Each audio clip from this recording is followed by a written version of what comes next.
Okay, well, we've got 5.4 day 2. We're going to be looking at some problems that we actually had done on the first day of 5.4, although it wasn't looking exactly quite like this. The zeros of a function, as you look at this definition, are the x values for which the function's value is 0. And you may find the zeros of y equals ax squared plus bx plus c by letting y equals 0 and then solving the resulting equation. We did this just the other day. And letting y equals 0, we can see that what we're going to do at this point is factor and solve. Now, of course, as we learned just the other day, the very first step in factoring is to look at your coefficients and determine if there is a greatest common factor that we could divide out. There is, in fact, a minus 1 out in front of that x. So you might guess that there won't be a greatest common factor other than 1, and that's correct. I mean, look at your 3. Obviously, a 3 and a 1 divide into a 3, but clearly a 3 won't divide into the 1 or the 4. So that is an important first step that we really do have to check every time. Sometimes it will make life a lot easier for us. But with the 3x squared, of course, we'll have a 3x and an x. We're going to multiply to a negative 4. That's our constant term. We're also looking to add, as we draw in a nose and a mouth, to negative 1. And as we're looking at this, multiplying to negative 4, well, there are a couple of ways you can multiply to a 4. You could have 1 and 4, you could have a 2 and a 2. But of course, as you begin to look at this, let's just say that you're interested in trying a 2 and a 2. Drawing a nose and a mouth, you'd see a 2x and a 6x. And a 2x and a 6x cannot add to a 1. So very quickly, you might guess that we should instead try a 1 and a 4. If we put our 1 here and our 4 over here, however, you'd have a 1x and a 12x. A 1x and a 12x cannot add or subtract to a negative 1. So you might guess eventually that we're going to put our 4 here and put a 1 over here. That's going to give us a combination of a 4x and a 3x. Could these two, in fact, add up to a negative 1? They could if your 4 is a negative and your 3 is a positive. So choose a minus 4 and then a plus 1. And sure enough, you'll add to your negative 1x. Don't forget to check your multiplication. Negative 4 times 1, in fact, is a negative 4. Well, finishing up, you take your factors and use that zero product property. Set both of these parentheses equal to 0 and then solve. We could add a 4 to both sides here and get 3x is equal to 4. Divide by 3 and we'll get x is equal to 4/3. Which is fine. You can definitely see fractions here. No problem with that at all. With x plus 1 equals 0, very simply subtract a 1 and you'll get x equals negative 1. So yeah, there are in fact two zeros. Let's come over here to number 2. Set 0 equals 2x squared minus 7x plus 3. Again, check to see if there is a common factor that you could divide out of those three coefficients. But you can't. Obviously, a 2 is going to be able to divide into our leading coefficient, but 2 does not divide into a 7. So instead, begin factoring. We'll have a 2x and a 1x. We need to multiply to a positive 3. We're going to have to add to a negative 7. Now, there aren't too many ways that you can multiply to a 3. A 1 and a 3 would be probably a first thought. So let's try that.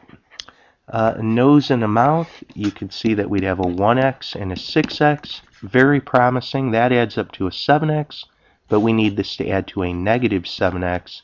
So make both of these terms negative, and then that will do the job of adding up to a negative 7x. But you do have to check that you really are multiplying to a positive 3. Negative 1 times negative 3 does in fact multiply to a 3. So this has been factored correctly.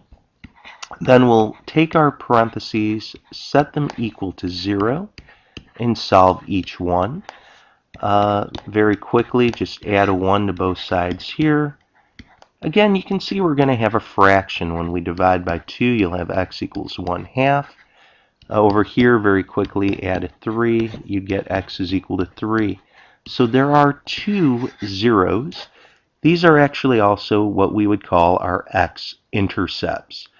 The reason why I'm bringing this up is as we're moving on to our next part of the lesson, hopefully you remember that we did in fact graph parabolas going back a number of days ago, where we had this form, y equaled a times x minus p and x minus q.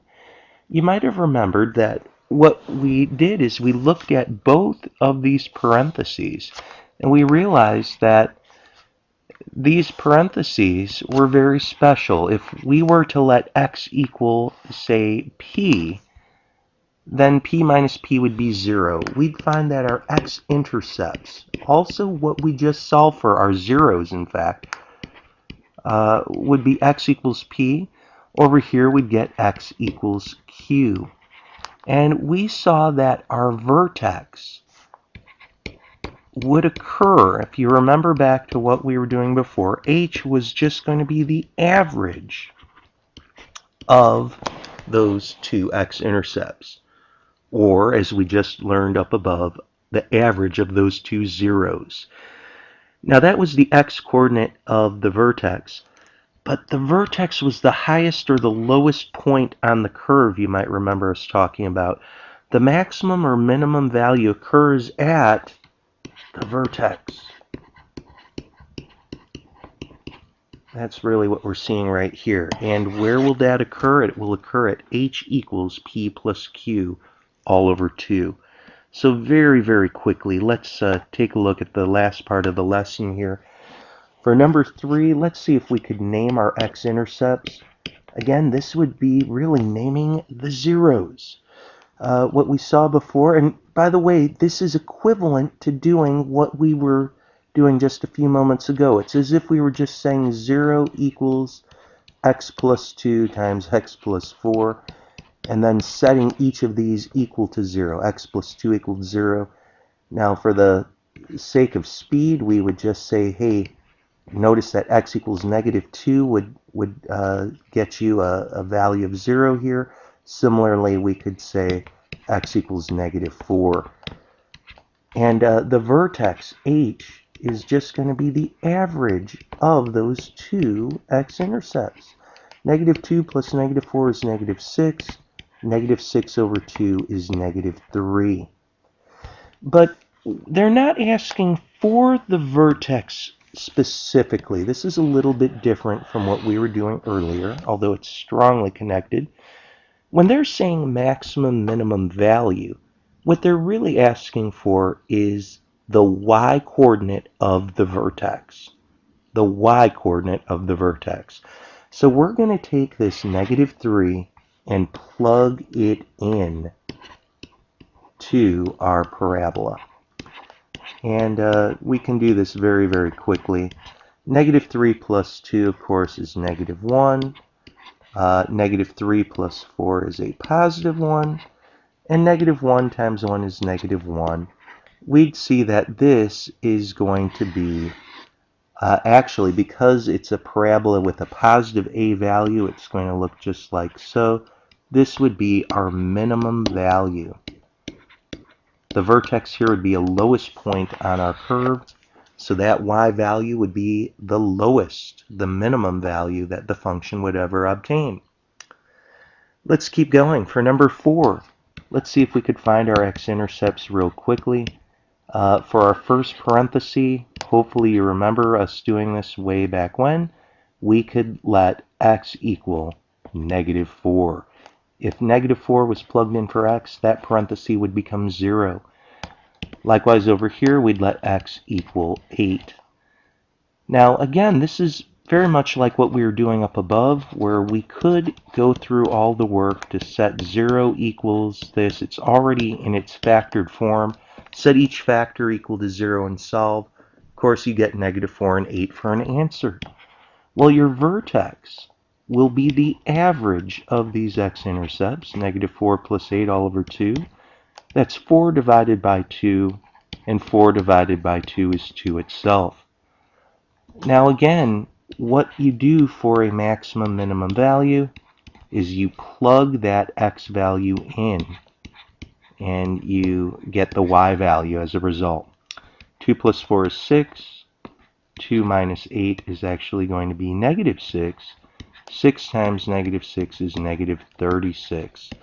And again, this would be, because I have a positive 1 out in front, my parabola is opening upwards, this would be a minimum value.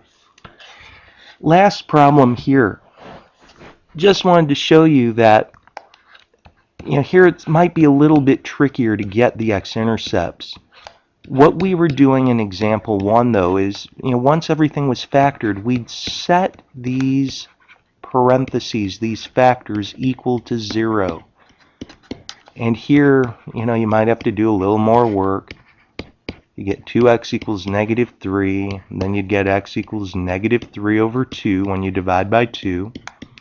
Here we could add a 4, and you'd get x equals 4. These are your x-intercepts. So what would we do next? Well, we'd have to average them. Now, the fact that this is a fraction can bother some kids. But if it's troubling you, just let your calculator do the work for you. What you're going to see is -3 over 2, which is -1.5. -1.5 plus 4 is really going to be a 2.5. So you'd get 2.5, which by the way is also 5 all over 2. When you divide that by 2, you'd get 5 all over 4, which is also equivalent to 1.25. If you'd like to use a decimal, you certainly may, and that would definitely be okay. Last thing to do is to plug this in to your parentheses. Here you'd have 2 times your 1.25 plus 3. Here you'd get 1.25 minus 4. You could let your calculator do all the work here. 2 times 1.25, well, it's kind of like doubling $1.25. You'd get $2.50 or 2.5. 2.5 plus 3 is going to be 5.5. 1.25 minus 4. Well, 1.25 minus 4, well, you might not be too surprised to see that this is really -3.75. Actually, I'm sorry, it's going to be a 2.75, isn't it? So all you have to do is just multiply these two together, and this is really just going to get you, what is that, -15.125 as a fraction. That would be, I guess, -121 over 8. And again, this is a parabola that's opening upwards, so this is going to still be a minimum value. And really, that's all we're doing. We're just finding our x-intercepts, or our zeros. We're averaging them together, and that x value is where your vertex occurs. But the minimum value is the y-coordinate of our vertex, so we substitute the h value in. Hope that helps. Good luck as you work on the assignment.